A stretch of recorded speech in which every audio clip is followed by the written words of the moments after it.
nire hitzaldiaren izena hor dakazu, Euskara Batua eta antroponimia. Eta, iraganetik hasiko naiz, pixkat egin dena errepasatzen hasiko naiz. Eta iruditzen zait, hor ikus dezakezuen bezala, iragana onomastikaren arloan oso importantea dela eta oso kontuan hartzekoa toki onera, iritsi nahi baldin badu behintzat. Eta hori nola lortzen da, hor daukazue, paper eta liburu zaharretan aztarrik gaibiliz eta jendeari galde ginez, hau da, ikertuz. Eta iruditzen zait, onomastikaren arloan euskaltzen dian, hori dela hasiera-hasieratik eskaz izan duguna. Hau da, gauzak esan dira, ez da gitarautu esan behar den edo ez esan behar den, baina batzuetan edo frankotan ikerketa eskaz izan du, hala iruditzen zait niri. Beti errazago baita gauza berriak asmatzea ikertzea, baina beti ez dakit, baina hala izaten da. Eta Sabino Aranak horrela egin zuen, hor daukazue Deun Ixendegi Euskotarra izeneko liburuan Eleizaldek dioena, ez da? Orduan, erdaraz, adaptados esaten du, bakizu izendigia dela, oso eraginante izan duena gurean, eta Eleizaldek dio nombres propios adaptados por Sabino de Arana Igoiri. Baina gero, euskaraz, asmau bak, erraten du. Eta, egia da, aski egokitzapen berezia izan zela, ez? Eta nire ustez zuzenena behar bada, Sabino Aranak izenen euskararako egokitzapena asmatu zuela, ez? Erratea dela, hala iruditzen zait. Aranaren izenek tradizioa sortu zuten, bakizu izen handia zola politikan, eta Bizkaian bereziki eta EAJaren inguru horretan berelakoan zabaldu ziren. Gero frankismo etorri zen, dena debekatuta egon zen, ongi dakizuen bezala. Eta gero, transizio garai hortan, Arantzazuko biltzarraren inguruan, Satrustegik bere 3 izenditxoak argitatu zituen. Izendegi bakarra zen, baina osatu joan zen, eta hola ez, legea aldatu arau. Eta Satrustegik berak bere izendegitxo horretan, Aranaren izenetako batzuk sartu zituen, zergatik, erabiltzen zielako, ofizialki edo extraofizialki, ez da? Eta hor daukazue, Satrustegiren izendegitxo horietan dituzuen izenak, lehenbizi Aranak egokitutakoak, ez? Gero izen zaharrak badira, ermiten izenak ere sartu zituen Satrustegik, izen zaharra edo leku izena Aranaren bidearekin lotzen duten izenak ere badira, eta gero hipokoristikoak naiz eta legez, orain gutxi arte ezin ziren jarri, baina nonbait pasatu ziren, eta hor daude. Adjektibo eta izen arruntetan oinarri duten eska izenek, Satrustegiren izendi horretan A artikuloa dute edo ene. Toponimoak ere franko daude, Satrustegiren izendegi horietan, eta horietako askok bukaeran A edo E dute, ermita izan edo ez izan. Hori neska izena direnean A eta E. Askotan. Eta mutilen izenetan, franko dira, ohikoenak kontsonatez bukatzen direnak. Eta kontuan hartu behar da baita ere, Ama Birjinaren ermiten izenekin eta horiekin, hainbat herri, ibar eta auzo izen sartu zirela. Eta gero horren ondorioz gure artean zabaldu. Mendiak ere badira, franko, askotan ermita gainetan egoten direlako, ongi dakizuen bezala, ezta? Eta Arantzazu ez da adibide txarra adibidez. Hori guziak, gero Euskaltzaindia 2001an argitatu zuen Euskal izendegian sartu zituen, erabiltzen zielako. Hori guziak edo horietako asko bintzat, bai. Eta kontuan hartu behar duzu baita ere, Euskal izendegia horretan, egiletako bat Satrustegi bera izan zela.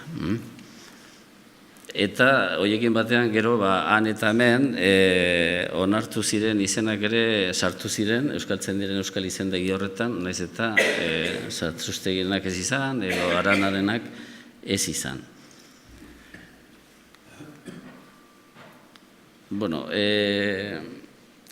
Izenak aukeratzeko orduan hemen egualdean eta iparraldean ez dakit, baina egualdean behintzat bai, kontuan hartu behar da, jendeak militan eta burutan duen erdarak eragin handia izan duela beti izenen kontu honetan, ez da? Eta neska izenek askotan artikulo dute erdaraz, gaztelaniaz, femenino kritiko erabiltzen delako.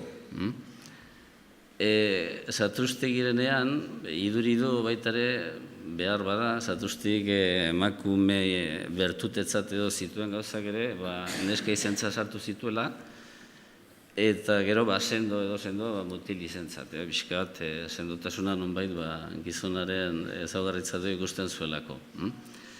Hor, ermitak, mendiak eta auzoak eta denetarik sartu zuen Zatrustegik, eta horrek pixka bat, ze ireki zuen bidea, eta jendea bestelako izenak ere, oronimoak eta men izenak eta ezartzen hasi zen, ez? Eta adibidez hor dituzue, bihanditz edo dulantz, bestea. Gero eguraldi kontuekin lotutako izenak, Kaitz, Ode, Ibai eta bar, Zatrustegirenean haizea agertzen da, gero zuaitz izenak ere bai, eta hemen sortu zen akarra eta sesioa, ez? Hoi zer dira, neskarenak ala mutilarenak, eta nola dakigu neskarenak diren o mutilarenak diren, mendi izenak adibidez. Hor, garbi dago bukaerak, eta hau da, artikuloa izan, eta erdarazkoa dira garrantzia handia izan duela. Adibidez, aritz, erdaraz, el roble baita gaztelaniaz, gizon izena da, berdin, lizar, zuaitz, el arbol, dena maskulino dira, zumar. Gero, euri, adibidez, la lluvia da gaztelaniaz, eta hori neska izena da, nik dakidala. Eta berdin, pagoa, hori ere femenino delako. Nik orain arte ikusi banen arabera, jendeak oroar izenak aurraren sexua adieraztea nahi izaten du. Bakit, batzuek bietarako izenak nahi dituztela, unisex horietarik, baina, ikusiko geroak ze esaten duen, zer dioen, baina nire irudipena da hor diodana, ez da? Jendeari gustatzen zaiola aurraren izenak sexua adieraztea. Eta hori ez da bakarrik orain gertatu, historian zehar ere bai, paper zaharrak ikusi dituenak eta garbi daki euskaldunok historian zehar beti neska izenak eta mutil izenak berezi ditugula. Zergatik, behar bada mundu erromaniko romantze batean bizi ginelako, baina hori horrela da, ez da nire iritzia, hori horrela izan da.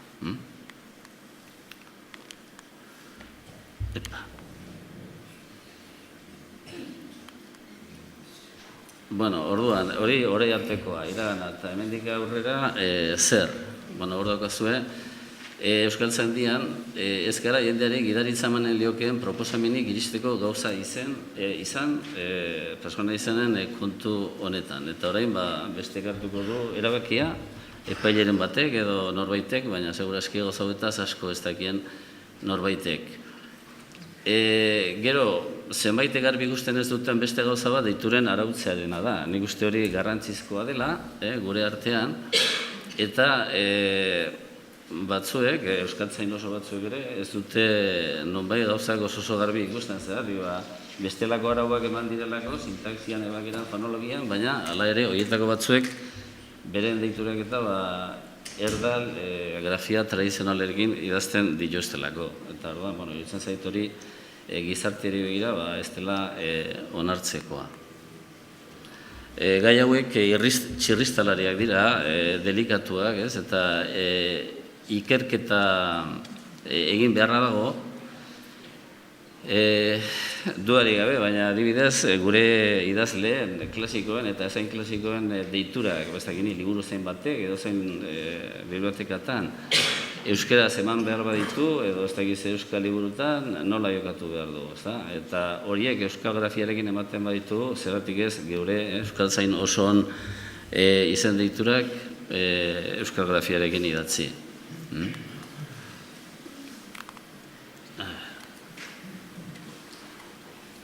Orduan, ikerketa beharrezkoa dela esan dut, baina onomastikaren dozloan nik eusten da arazoa, eta ez bakarrik Euskaltzaindian, unibertsitateetan ere hala gertatzen da, Ez dago ikertzailerik, edo oso gutxi daude, eta azpiegitura falta dugu, ezta? Gero, eta, hor dago euskaltzaindiak bat hitzarmen sinatzen ditu, batakin eta bestiakin, eta ongi dago, baina gero, askotan, erakunde horiek onomastika lanak eskatzen dizkiote euskaltzaindiari nik dakidala, bestelakoak ere bai, segurazki. Eta orduan, txostenak egin behar dira, eta hola, ez? Eta orduan hortarako langilea behar dira, eta azpiegitura egokia behar da. Gero, askotan, epeak izaten dira, presaka ibili behar izaten da, eta hori ez da ona, ez? Eta ni onomastika batzorde buru izan nintzen, eta hoekin nola ibili behar izaten genuen, ez? Presaka eta apotika askotan, eta beste batzu berriz, ez dakit ongi zergatik, behar bada gaia diferentzia delako, lasai asko ibiltzen dira, ez? Orduan hor, desoreka handi bat ikusten da, euskaltzaindiaren barnean. A ber.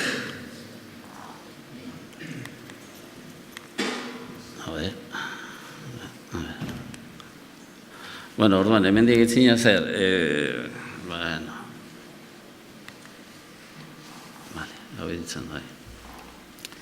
orduan, deituren arloan gauza asko daude egiteko, ponte izena gauza bat ira nire ustez eta deiturak beste bat, bestelakoa. Hor, gauza garautze errezagoa da. Gaiak franko dira oindik ere ongi lantzekoak, hor dituzue adibidez txistukarien kontuak, horien nola eman behar diren, gure deituretan, asko dabe, bukaerako bokala erortzen den iparraldean, zer egin horiekin, edo dualde ere modukoetan de horrekin zer egin, kendu ez kendu utzi, edo aldaerak, albiztu eta albiztu, eman dezagun, edo atxea, hiribarren eta hiribarren, edo tankera horretakoekin zer egin, ezta?